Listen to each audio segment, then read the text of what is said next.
I'm gonna start Facebook Live.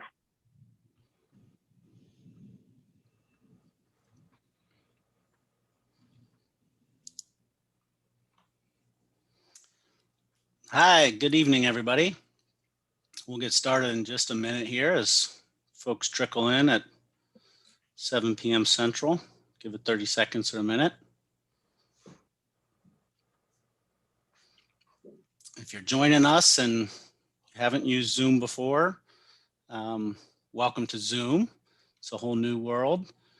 We'd love to have you introduce yourselves in the chat. Maybe tell us where you're from and how much snow you've accumulated in the last 24 hours. The chat function is on most screens at the bottom of the screen, where you'll see you have the ability to post questions and comments and chat to each other. Lots of snow in Chicago.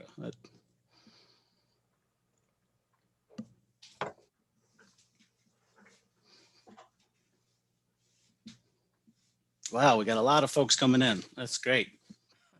Welcome, everybody. A lot of Illinois, Wisconsin, North Carolina, Michigan, Ohio, Colorado, Florida, downtown Chicago, San Diego.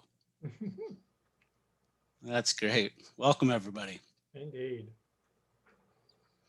All right. Well, I think we'll get started. Good evening, everybody. On behalf of Audubon Great Lakes and the Middle Illinois River Conservation Collaborative, welcome to our webinar. We are so excited to have nearly 600 people register tonight to talk about Sandhill cranes and their conservation, their comeback story in Illinois and the Midwest. We're going to have the co-founder of the International Crane Foundation, George Archibald, and their North American Program's Senior Manager, Anne Lacy. We'll also hear from Carol Beatty, who's an avid birder, master naturalist, past president of Peoria Audubon Society, and she'll share some of her experiences with cranes and the crane count that we'll talk about today, which is one of the great ways you can participate in crane conservation. My name is Nat Miller, and I'm the Director of Conservation for Audubon's Great Lakes and Upper Mississippi Flyway region. I'll be your co-moderator this evening, along with this gentleman to either my left or right, depending on how you have it set up, Jim Herkert, who's the Executive Director of Illinois Audubon Society. Because we have so many folks with us, your microphones and cameras will be off, and we'll save questions for the end of the presentation. Please do submit your comments in the chat box. Please be respectful and polite, and we will moderate those questions. Jim and I will present those back to the presenters at the end of our presentation. The presentation is also being recorded, and the recording will be shared with all who are registered, and that can be distributed out. So if you miss a little bit or you have to run into the kitchen, that's okay. We're also streaming this live on Audubon's Facebook, as well as many of our partners on the presentation tonight's Facebook page. Next slide. So the National Audubon Society works to protect birds in the places they need today and tomorrow. We use science and the grassroots power of our 1.5 million members to affect meaningful change on the ground and in the policies that support birds and wildlife.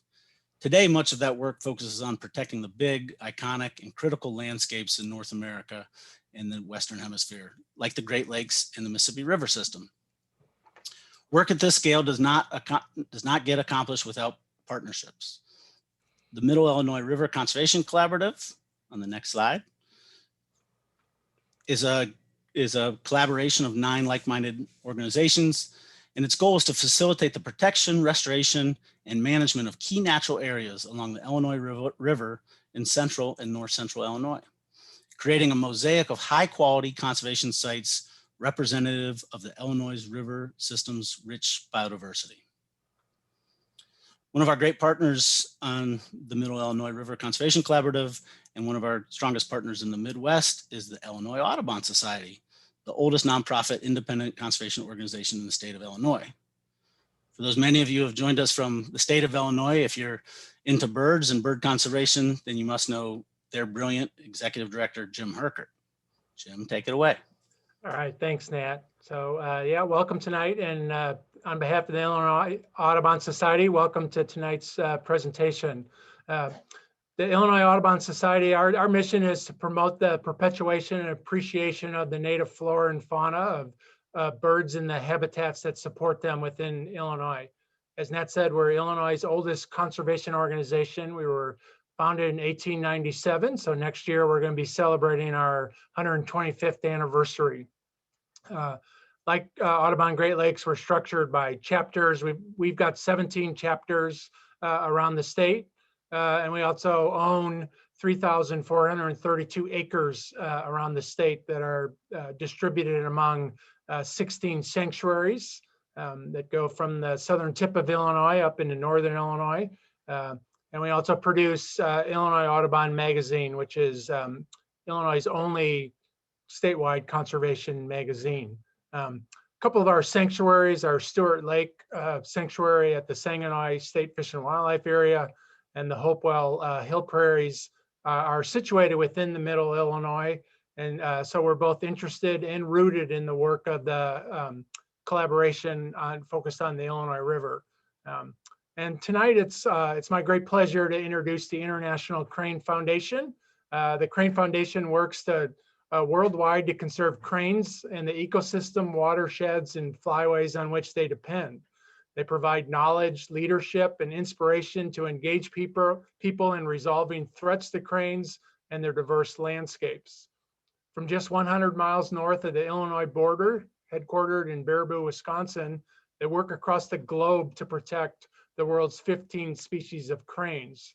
Their roughly 80 staff work within a network of hundreds of specialists in over 50 countries and 5 continents. George Archibald is a co-founder and senior conservationist at the Crane Foundation.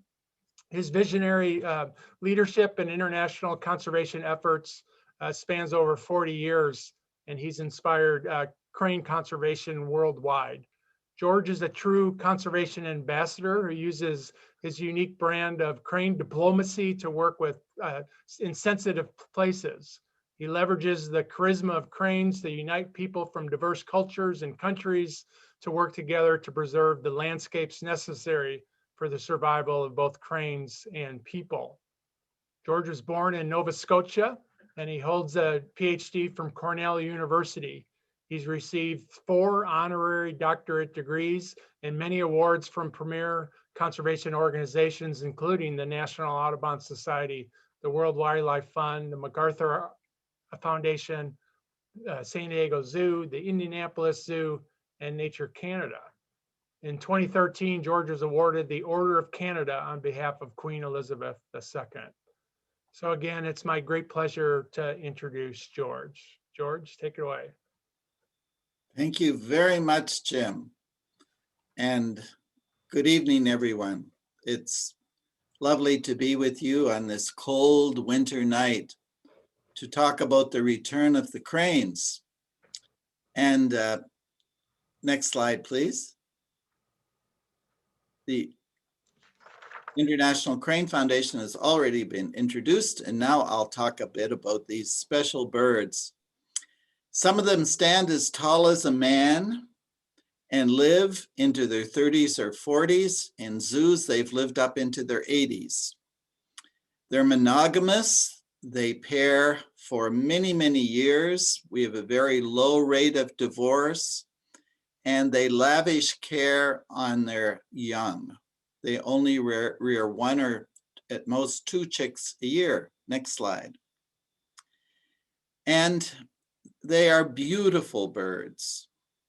And for thousands of years, they have been woven into the art and cultures around the world. The crowned cranes, as standing in the middle there, are the oldest of the cranes. They go back way before the ice ages.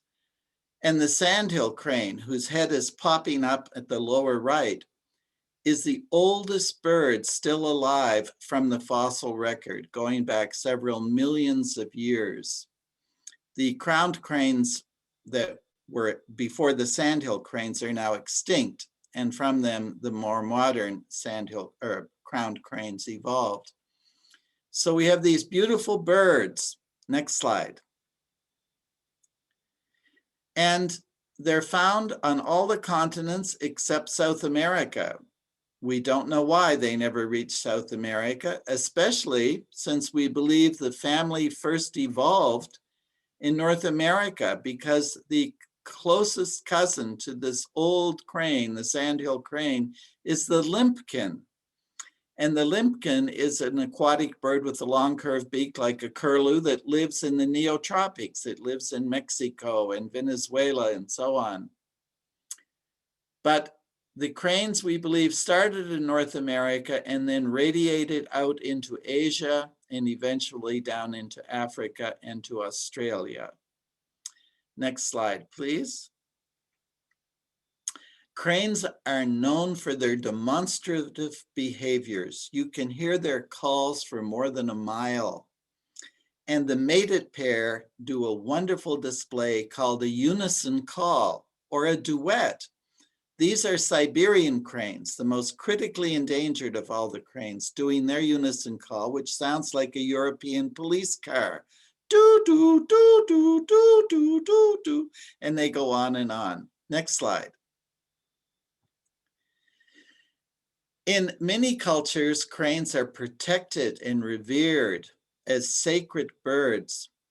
This photograph is from the Tibetan plateau, where the black-necked crane is revered. One day, I asked one of the herders why the cranes were sacred, because you have beautiful ducks and eagles and shorebirds. And he said, the cranes are sacred because they're sacred. And that was that. A very profound response. Next slide. Yeah, and cranes are celebrated. This is in Bhutan, a little kingdom in the Himalayas, where they have a celebration on their king's birthday in a 16th century monastery. And the young people dress as cranes and do elaborate dances, and local people sing and have oratorical contests and have a great time. A big party with the cranes. Next slide.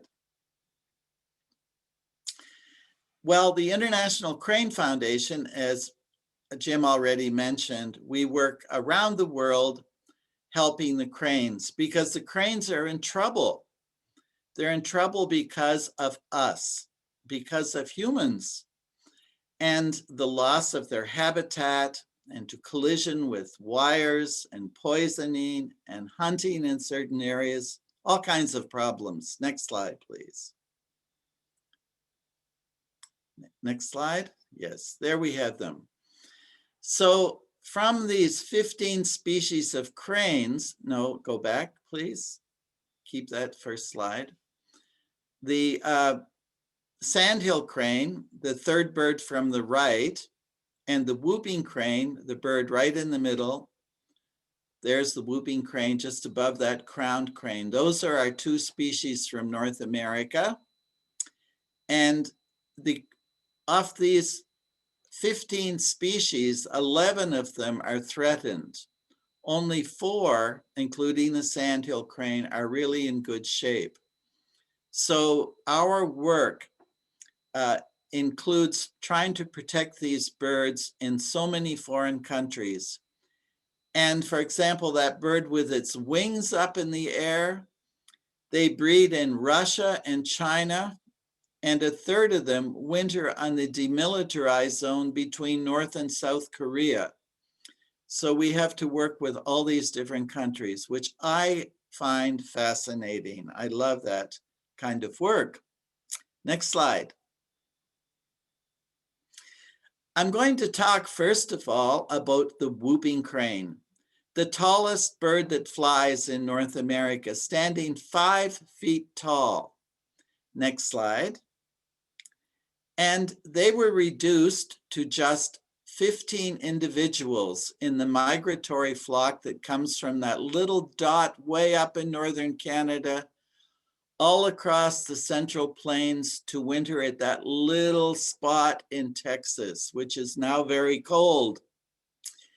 And the big colored area in the heart of the continent is where most of them used to breed before Europeans arrived.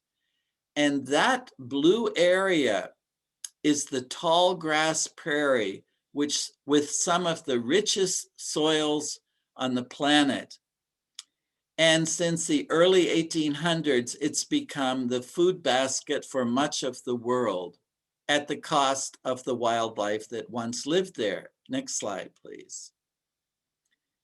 Yes, the whooping cranes, like other species of cranes, breed very slowly. They only have 2 eggs a year and are only successful in raising the chick every 2nd year.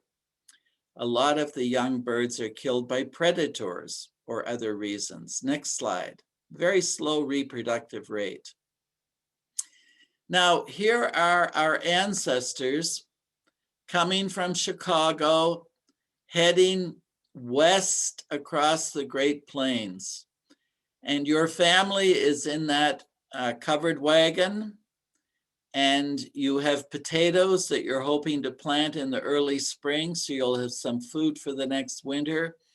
And there's a wetland, and there may be a pair of whooping cranes breeding down there. Next slide, please. And how are you going to survive? You're going to shoot the wildlife. And during this period of American and Canadian history, the whooping cranes were wiped out completely on the prairies. The last nest was found in Saskatchewan in 1922, but this small group survived because they nested way up in the taiga zone near the Northwest Territories. Next slide, please. And hunting and the destruction of wetlands absolutely wiped out these birds in a very, very short period of time. They'd been there for thousands of years, and suddenly our species came in. They lived with the Native Americans peacefully, but we Europeans had a different idea of domination, and we slaughtered the wildlife. Next slide. And I love this quote by William Beatty, who was the head of the Bronx Zoo in New York in the early 1900s. When the last individual of a race of living things breathes no more, another heaven and another earth must pass before such one can be again. Next slide. Well, fortunately, conservation came just in time. And thanks to the Audubon Society and their researcher, Robert Porter Allen, he traveled along the migration route of the whooping cranes in the 1940s and the 1950s and preached the gospel of conservation. And bird by bird, the whooping cranes increased. And since 1966, the US government and the Canadian government have worked together to breed them in captivity. And since the 1970s, the International Crane Foundation has been one of those partners. And we developed a technique called costume rearing, whereby the cranes are imprinted on their own species. They see a very realistic head and neck, and the rest is just a white glob. Next slide. And thanks to a group in Canada called Operation Migration, since 2001, groups of whooping cranes until 2015 were led from central Wisconsin to Florida to teach these young cranes their migration route. And that has been repeated independently by the birds in the spring and in subsequent migrations. So we now have a flock of whooping cranes, after having been gone for a long period of time, back in the Midwest. It's very exciting. Next slide. And we have been reintroducing these whooping cranes into Wisconsin. And hopefully, as they increase here, the population will move down and start nesting again in Illinois, which was likely prime habitat along the Illinois River when those great, huge open wetlands existed. And a lot of them have been restored. So I'm going to talk now about the Sandhill crane. You'll notice that the hoopers are white and the sandhills are gray. Next slide. In the spring, the sandhill cranes paint their feathers with mud so they can hide on their nests. And they come back very early in the spring and lay their eggs. If they lose their first eggs, they'll lay another clutch. And if they lose those, they might nest 3 times. And the earlier they get back, the more chances of success. Next slide. And after about a month of incubation, the chicks hatch, just as in the whooping cranes. But sandhill cranes often paint their feathers with mud so they can hide on their nests more effectively. Next slide. Now you'll see the natural color of the sandhill crane is the upper neck. It's a light gray. But these 2 adults have completely painted their feathers with mud, and the iron in the mud oxidizes, forming rust that chemically links with the pigments in the feathers and can't be washed out unless you use hydrochloric acid. So that's why sandhill cranes, one of the reasons they've been so successful. But the sandhill cranes were very rare here in the Midwest too. And the well-known conservationist Aldo Leopold in his Sand County Almanac thought in 1935, when he wrote those words, that this bird will soon be gone. He said, "It is the symbol of our untamable past, of that incredible sweep of millennia which underlies and conditions the daily affairs of birds and of men.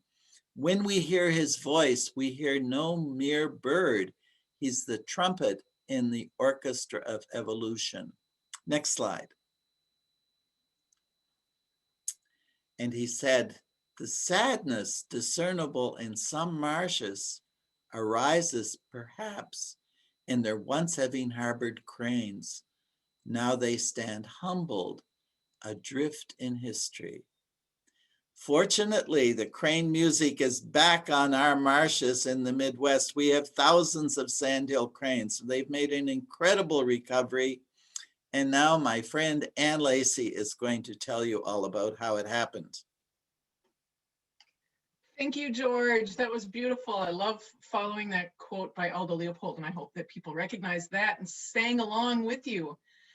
So I feel so badly that Aldo Leopold never got to see that conservation success story. He thought that he was writing an elegy for the Sancho crane.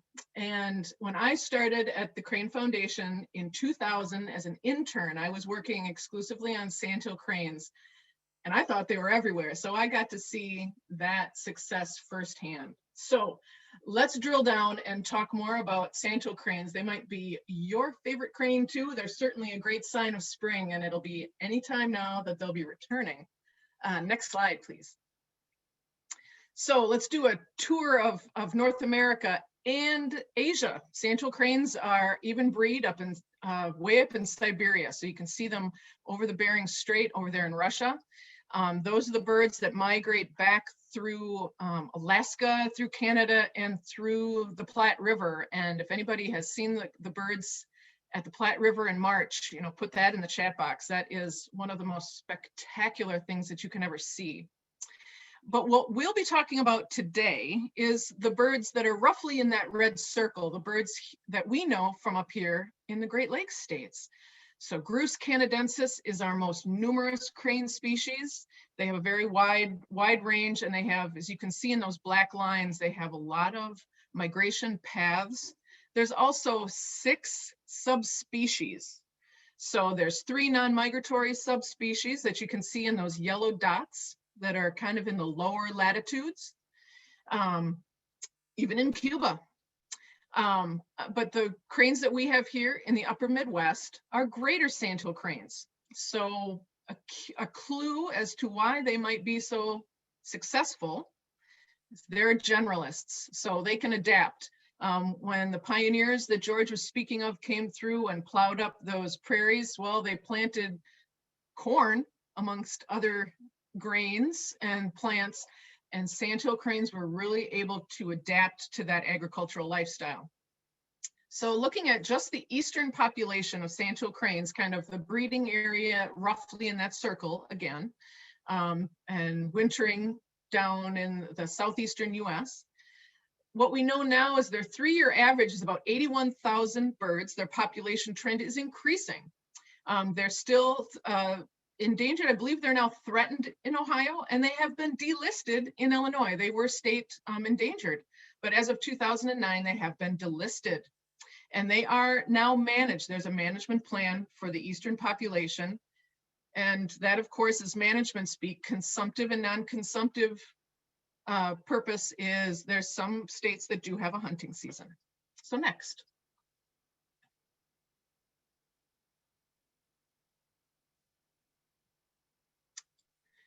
We can tell our Sandhill crane conservation success story in numbers and data. Of course, I love data. So if you know of the Breeding Bird Survey, is a standardized survey that has been done every year since 1966. And it covers that area of North America that you can see there on the left. And the area in blue are the areas that where the percent change in population that they have detected has gone up greater than that 1.5. So a strong increase. And when you look at just the data from the eastern population, you can see how that curve starting, in the late 1990s, it starts to get steeper, but then in the 2000s, it really starts to grow. So the Sandhill cranes have really been exceptionally successful in just the eastern population. Next slide.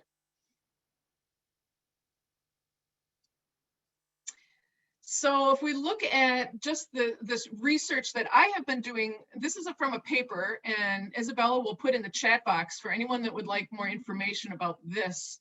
If you look at these pictures very generally, this is also breeding bird survey data. And what that star indicates is in those time chunks that I looked at, those stars are the geographic mean center. So that's the center of the density of breeding birds, and it never moves out of Wisconsin. So it's like the breeding concentration kind of expanded outward from Wisconsin, but you can see how it is expanded there to the east mostly, but also to the west and the south from that area of Wisconsin. And so what you can see there on the right, first confirmed breeding attempt of Sandhill crane in Massachusetts, and that is May of 2020. Well, that is the first confirmed. So that was their second breeding bird atlas, that they had the actual confirmation of breeding in Massachusetts. But we do know that other people have had recorded nests in most of the New England states and even the Canadian provinces. So for quite a few years, they have been breeding in that area of North America, but certainly nothing like the density that we have up here in Wisconsin and Michigan. Next slide.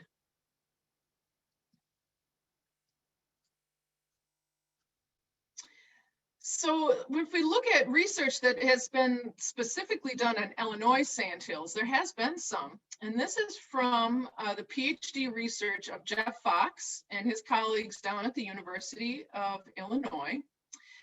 And so that central Wisconsin study area that you see up in the top left, that's actually where we do a lot of our sandhill work. And so Jeff looked at that area as compared to a lot of the breeding sandhills that some of you may know of in the Northeast Illinois study area. And I want to confirm with you that it's because I have those two areas circled, that is not because those are the only two areas that there are sandhill cranes. rest assured that there are sandhills all in between that area too, and most of that area of Wisconsin, that is some of the heavy density breeding area, but that is where Jeff focused his work. So he looked into how those land cover differences influence the fledging success. And when it comes to an individual measure of success, that's really what we want to look at, is that fledging. And so he looked at rural and using our central Wisconsin study area, which is mostly agricultural, and urban or suburban landscapes that are down there in northeast Illinois. And so he actually found that there was greater fledging success in those more urbanized area. So those urban wetlands within the urban landscapes can provide quality nesting and foraging habitat for cranes. And I bet a lot of you that are watching from other areas, especially if you happen to be in Florida, you know that Sancho cranes are readily adaptable to our neighborhoods, as it were. Next slide.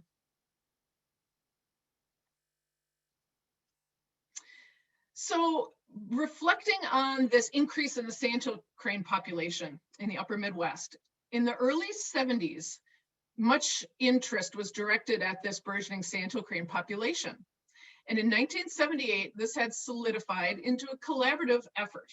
So this involved the Wisconsin Wetlands Association, which was also brand new at the time, Madison Audubon Society, and the International Crane Foundation. And if you can see by this picture, it's very dated by that child wearing an old Milwaukee hat. I love that hat, and the trucker hats and the other kids. So they are participating in the annual Midwest crane count, looking for cranes early on an April morning. And the crane count became a tool assessing the abundance and distribution of Sancho cranes. And it documented that growing expansion of the population into previously unused wetlands. So now in Wisconsin, I'm pretty sure that there aren't any unused wetlands, but that expansion continues throughout the upper Midwest. And as a matter of fact, now we have whooping cranes. So it used to be this annual Sandhill Crane count, but we had to take that out because now we have 2 crane species that we're counting. So we're very happy about that. Next slide. So the crane count again is in April. And so you can see that the coverage is very heavy in Wisconsin. So a lot of areas in Wisconsin are covered in the UP and in lower Michigan. But so far right now, the only coverage in Illinois is kind of focused on the northern counties, again, where we know that there's quite a few cranes that are up there. But there are some crane counts that you can see. There's little yellow squares along the Illinois River right there in the bottom center. And so that's what we're really interested now, is knowing more about how Sancho cranes are expanding into those areas and where they're located. And so this count really helps us understand more about where Sanchos are expanding into, but where quality crane breeding habitats might be outside of Wisconsin. Because as I said, whooping cranes will hopefully expand into those areas as well. And so for more information on the history and the process of the crane count, I encourage you to go to cranecount.org, and Isabella will put that information in the chat box for you. Next slide. So again, the crane count is in April, and there is another Sancho crane count that takes place in the autumn. And this is sponsored by the Fish and Wildlife Service. And this is established more to get an idea of the actual number of Sancho cranes that might be in the population. And again, it is difficult to count them and get to all places that cranes go.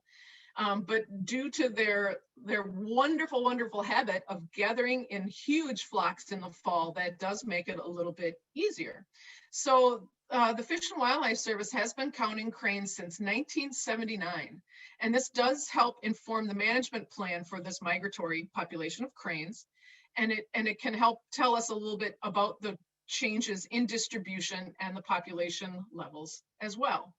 And you can see circled in red, that is the official count for the 2020 fall crane survey. So there are almost 95,000 birds that have been counted in the eastern population of Sandhill cranes. It's a lot, but it's still not as many as the birds that travel through the Platte. So we have a lot to live up for there. Next slide.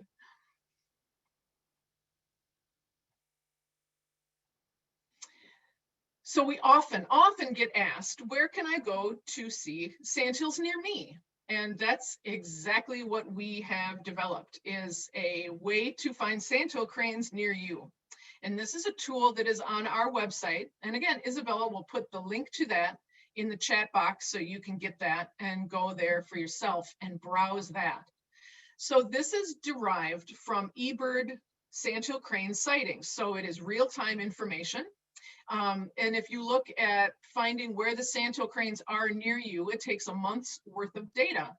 And you can see there around Chicagoland area from December through January, there were a lot of sightings. And this is, of course, in the migratory pathway. And some birds may have still been moving south during that time. But it is also a reflection of the number of people that are reporting birds into eBird. So any of you that are out there birding casually or hardcore, I encourage you to put your information into eBird.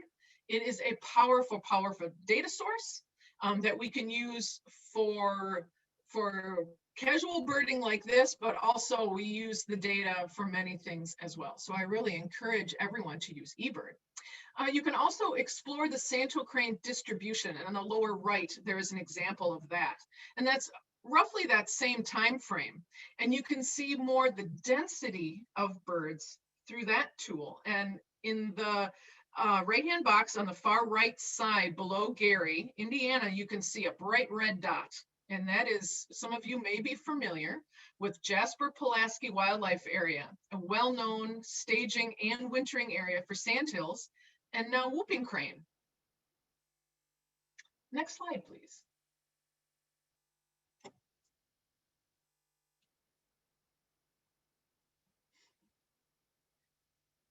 So we do hope that eventually the success that that the Sancho cranes have found for themselves will also happen for the whooping cranes. It is a very uphill battle because, as George described, they are a long-lived bird, but they breed slowly. So it's a long, slow process. But by knowing where sandhills have expanded into, where those quality Sancho crane wetlands are, it might be a very, very good indicator of where whooping cranes might eventually be able to breed as well. So things like that fall count are important, but the annual Midwest crane count is really important because it kind of gives us an indication of where those breeding areas are. So we really like to get that information. Next slide. So you can help support cranes, of course, just by going out there, by listening to us, by watching cranes, by appreciating them, by being joyous when they return in the spring, you're helping to support cranes. But there are other ways, of course. Next slide. If you would like to join our email list, so just getting emails about our current work, about our updates from research around the world, information about our headquarters and our new site, all of our new construction that we will be introducing to everyone this year, finally, where it's very excited about all of our new exhibits. Just text that word cranes to that number, and Isabella will be able to put that in the chat box as well, so you can get back to that. And you can just get crane news anytime that you would like, right to your inbox. Next slide. And to get more information on crane count and crane experience from on-the-ground Illinois birder, I would like to introduce Carol Beatty, avid birder, avid craniac, master naturalist, and the past president of the Peoria Audubon Society.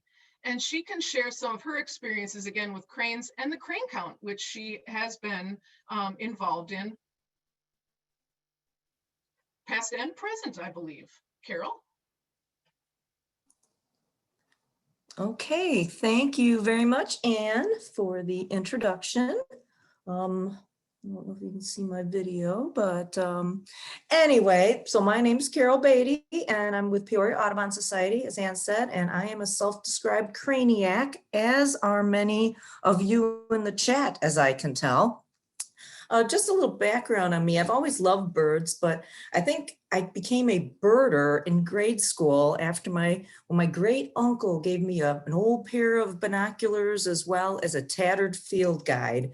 And I still remember being able to identify my first bird from that field guide that wasn't a cardinal or a blue jay or a sparrow. It was a common nighthawk, and I was so proud of myself. But back to cranes. I became hooked on cranes, I think, when I traveled to Kearney, Nebraska, to the Platte River, as I've seen in the chat, so many of you have as well. Thousands upon thousands of cranes, hundreds of thousands of sandhill cranes in the Platte River and in the surrounding fields. I was hooked. It was just an amazing experience. And then closer to home, I've also been to Indiana to see that fall migration at Jasper-Pulaski Fish and Wildlife Area.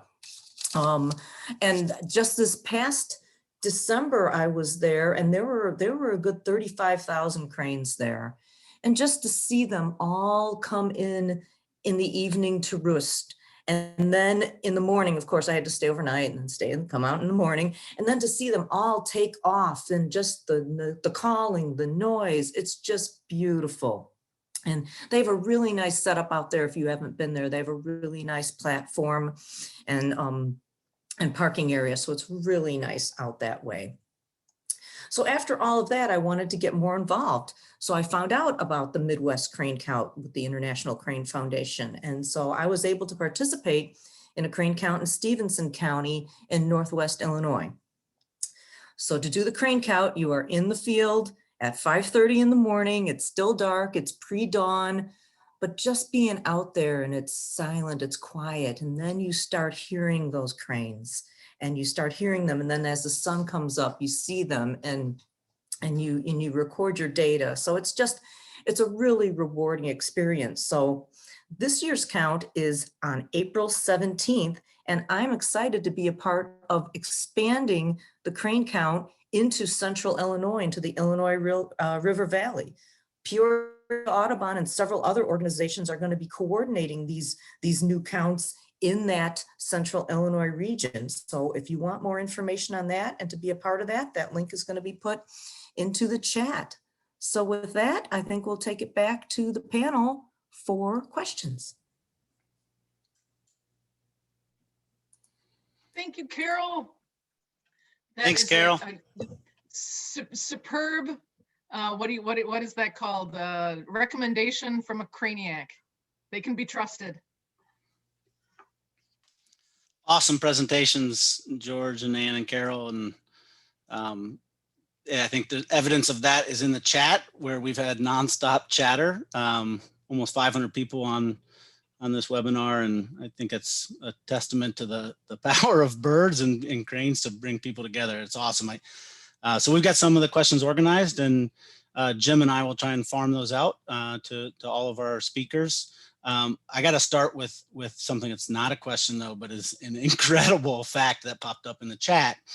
And that is, Anne, somebody who's on our webinar, Karen Voss, it's her daughter wearing the Milwaukee red hat and the old Milwaukee hat from a 4-H group in Eau Claire County, Wisconsin in the late 80s. So I just thought I'd share that. It's incredible. Talk about one of the original craniacs. I just told Karen hi, and that she was in the original crane count. So fantastic. There's a testimonial. That's what I was looking for. So and thanks for calling it out, Karen. We've got a lot of general questions that I think have been answered, but I'd let everybody weigh in a little bit on kind of the best place to see cranes. So obviously we've talked about the Platte River near Kearney, Nebraska, and a shout out to International Crane Foundation board member and Audubon Great Lakes board member Hall Healy, who summarized some of the best places to see, including the Platte, but also Jasper-Pulaski Fish and Wildlife Area, which was mentioned, But if anybody else wants to weigh in on other places in the Midwest to actually view sandhill cranes. This is George. In recent years, 8,000 to 10,000 cranes have been gathering in October and November just near the Crane Foundation, about 2 miles down the road from us. And the Aldo Leopold Reserve is just beyond that field across the river. And they have guided tours and blinds built. So through the Aldo Leopold Foundation, you can come up and see these thousands of cranes coming in and roosting on the Wisconsin River at night. And before that, you're welcome to come and visit the Crane Foundation. We're going to be opening around the 1st of April. So please contact us if you'd like to come up and see this great crane show. If I could put in a plug for yet another webinar that I'll be doing in March. I believe it is March 18th. It is actually where to see cranes, and unfortunately I have to leave it to mostly the 48 states, but it is some of the crane festivals and crane gathering places, and I'll kind of be going through the map and describing them and telling people when is best to go. So look for that on our website and our From the Field series of webinars. I believe it is March 18th. Dan. Yeah, and I too want to thank everyone for joining us tonight. I really want to thank George and Anne for a great presentation. And so for George or Anne, I've got a question from the audience that why have sandhill cranes been able to make such a comeback in Illinois and Wisconsin and whoopers have not? Go for You wanna that, go, George, Dan. or should I? You go for it. Okay, so one clue to that is I mentioned that Sancho cranes are generalists, so they will eat anything that moves or doesn't. They really like the grains, and the fall, of course, they gather in the cornfields, but they'll eat mice and snakes and what have you. As best we know, all we know historically about whooping cranes comes from a very remote breeding area that George pointed out in northern Canada, Wood Buffalo National Park. But they tend to be, as you can see over my shoulder, they tend to be a little bit more wetland centric. So they are slightly more limited in their food sources. They just tend to be not as much of a generalist as Sancho cranes are. So that probably, by and large, helped the sandhills expand as people moved in. Sandhill cranes adapted. And the whooping cranes didn't do so well when their prairie pothole nesting area in the Great Plains were plowed up. And they were not able to come back as readily as sandhills.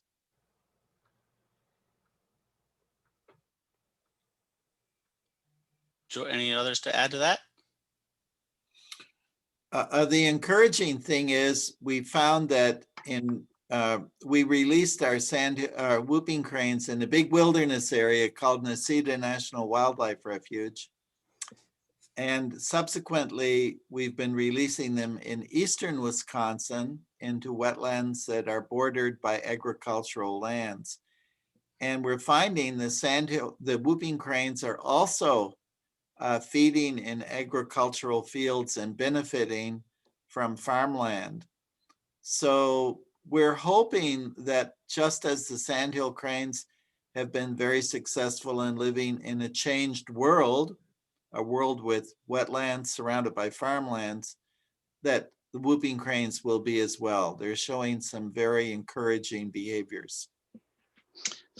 And related to the population recovery, Kim from Alabama asks if that's why she doesn't remember seeing sandhill cranes as a kid in Northeast Alabama and now sees them more regularly. How did they get there? Have they expanded there? Yeah, so that's interesting. So the other half of that paper that I described the expansion of the breeding areas by using breeding bird survey data. I also use Christmas bird count data. So thank you to all the people that do Christmas bird count. I used your data. I used that data to show how the wintering area has been expanding as well. So in the late 60s through the 70s, our population was wintering almost exclusively in Florida. And as time went on, you could see them wintering further and further north. And now Wheeler National Wildlife Refuge is a major wintering area for sandhills and whooping cranes as well. And so it is partly habit. They use these areas probably as stopovers on their way to Florida, and over time they teach family member, and through the generations they know these places. They decided to, why go to Florida? Why fight the crowds? I'll just stay here. Or if there's everything that I need here, it's warm enough, there's open water, there's plenty of food, I'll just stay here for the winter. And so over time, the population builds up, and now we have them as far north as Indiana, but also many of you might have seen cranes in Michigan and Wisconsin very late this winter as well. They do have those down coats and they do okay. I wouldn't recommend it, but I'd go south if I could. Yeah, I think it's a reflection of our warming world. Definitely part of it. They never used to winter in Tennessee or Kentucky or Indiana, and now they're moving north. And the same thing is happening in Europe with the Eurasian cranes. Cranes that used to winter in Spain are now wintering in northern Germany. They never used to winter there before. All right, thanks. So following up on that one, we've had a lot of questions about hardiness, and as we just heard, that cranes will winter pretty far north, but the questions are with this polar vortex that's spread in, will that push them out? And before I turn it over, I'll say I did do a quick check of eBird data, and eBird is reporting cranes from Illinois on Sunday was the last report, and in Jasper County over in Indiana, they were reported yesterday. So they are hanging around, but I don't know if anyone wants to expand a little more on, during a real cold snap here, how will they behave and where will they go? George, you had talked a little bit earlier about the cranes down in Texas, the whooping cranes. There's also Sancho cranes down there. So you can update folks on how you think the cranes down in Texas are doing.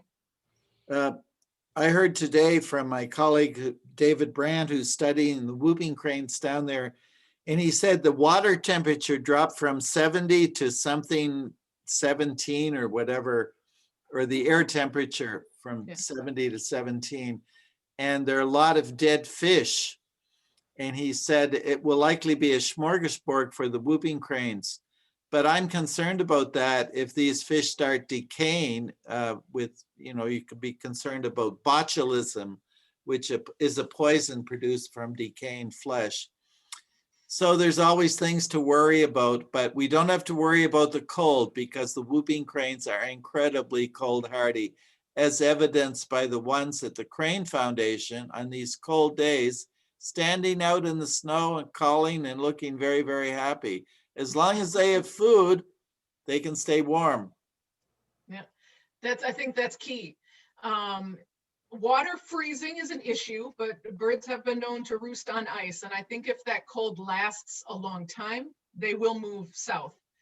Might be for a few days or a few weeks, and then they might move back even. But the other thing that might drive them is if they have a snow. A snow that comes through northern Indiana into Illinois also covers their food source, and that might drive them south too. So it's a combination of if they're in good condition, they might wait it out until it melts, or they can dig through the snow. But if they feel compelled to, they will move south. So they're, again, hardy birds, and they got those down coats on, and they actually have special circulation in their legs. So they can keep their legs from freezing, but that cold blood does not come up and cool their body down either. So they're well situated for cold weather. The cranes want to get back as soon as they can so that the breeding pairs can establish and defend their territories. If they don't get back in time, another pair may move in and take over their wetland. And having their wetland territory is very, very important for their reproductive success. So there are enough frogs and other things to feed their fast-growing youngsters. So it's really interesting. The breeding pairs I've seen come back, standing out on the ice, feeding in a cornfield, eating snow, but nobody's going to get their territory. Competition. We had a lot of questions and comments of concern of the weather in the South right now. And I think you guys addressed that well. But we also had a kind of a broader question that maybe you can speak to. What climate change impacts do we anticipate, or are we already seeing on sandhill cranes? Such a generalist and expanding species.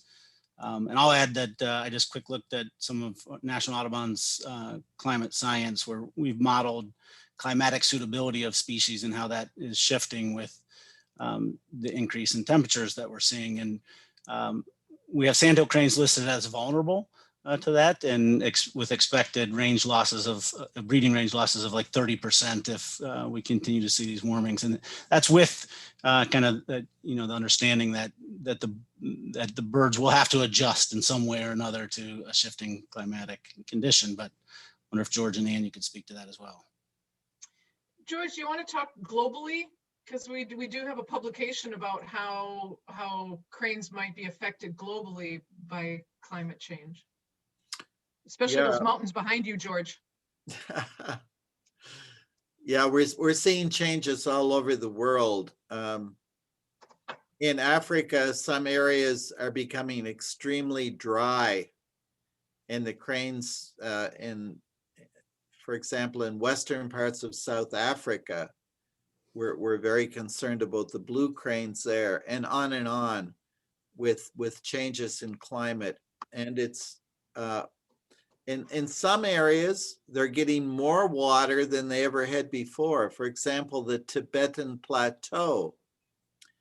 But the temperature is increasing, and if you measure the rate of evaporation of that water, although the rainfall is increasing, they're losing it at a faster rate. And as the glaciers are disappearing, there's less water coming into the wetlands. But one of the great fears we have is the loss of permafrost. Permafrost is found at high altitude areas and high latitude.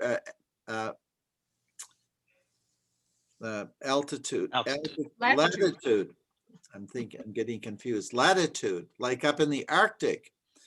And the cranes there nest on what we call perched wetlands. These wetlands are sitting on top of permafrost. And if the permafrost melts, the wetlands disappear. And that is a big concern. So we aren't sure how it's all going to play out. The only thing we're certain of is it's changing. But as they say in life, the only thing certain in life is change. Exactly. I think the only thing that I could add to that is, I mean, there's the long term that we don't know, but we have already started to see some of the short term impacts are these extreme weather events. The ice and cold and snow that we have now, and rains where, we used to have a nice, gentle shower and we'd get an inch or so of rain every week or so, which is great in the growing season. But now if we have deluges of 3 to 5 inches in a few hours, that is extraordinarily damaging to nests. Eggs float away, even small chicks can be lost in that kind of, so that's just an example too of it's not so much the long term, there are immediate effects like that too. So yeah, another just to talk about our whooping cranes, the old population that nests way up in northern Alberta and the Northwest Territories, a lot of them are nesting on permafrost, and there's concern now if that permafrost melts, that a lot of the nesting areas of the old population of whooping cranes will be lost. But that's another concern too. Thanks for that one. So one of the amazing things about cranes, of course, is the large migrations that we can all see, but it's the breeding season really is so important. So we've got a couple questions in the chat about when do cranes in in northern Illinois, southern Wisconsin, when does the nesting season start? How long does it last? Go for it, Anne. Yeah, we find that our birds up in Wisconsin, they're back on territory. Some, like George said, it doesn't matter if there's the wetlands are still icy. There's enough birds up here that there's competition. If they don't get back to claim their territory, somebody else might. So, but typically eggs are laid, speaking in generalities, about the end of March, beginning of April, and they incubate for 30 days. So it's probably the same in northern Illinois. It might start a little bit earlier. We know that the birds in our Louisiana whooping crane population are already on nests, I believe, and in Florida as well. So, that latitudinal difference, the birds are already nesting. But up here, it's, they wait until the equinox at least to start nesting. And it's even later than for the birds that migrate through the Platte and up into Canada, Alaska, and Siberia.